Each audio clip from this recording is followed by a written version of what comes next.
So welcome back to Study Labs and this experiment number 3, and in experiment number 2 we have moved one straw with the help of the other one, which is pretty simple. But now in this activity the challenge is to move this wooden scale, this wooden log, and if you want you can take a wooden log of much greater thickness, and the challenge is to move this wooden log with the help of a single charge, or you can call your students to try it with 5 or 6 straws simultaneously at the same time. But the challenge is whether we can rotate this wooden log with the help of charge by rubbing, right? Can we generate enough charge on this straw which can move this wooden log, right?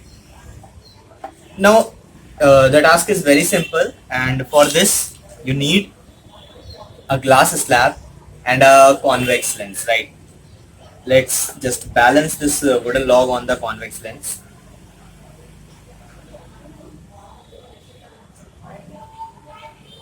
There we go. Wait a second. Okay, balances perfectly. And again, we have to rub this to get charge on it. And let's see if we can move this with the help of a straw. And it's moving. You can see that it is moving. The charge on the straw is pulling this straw. Let's see if we can move it on the opposite side, right?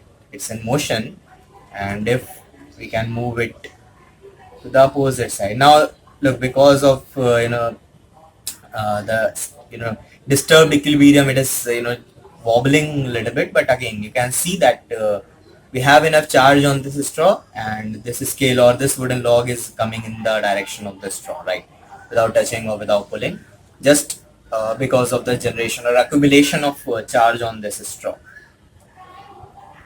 So it is a very wonderful activity if you want to do it in your class. It challenges the thinking of the student, that yes, charge is something, and it attracts, it repels materials, right? So that's all for this activity. Meet you in the next. Thank you.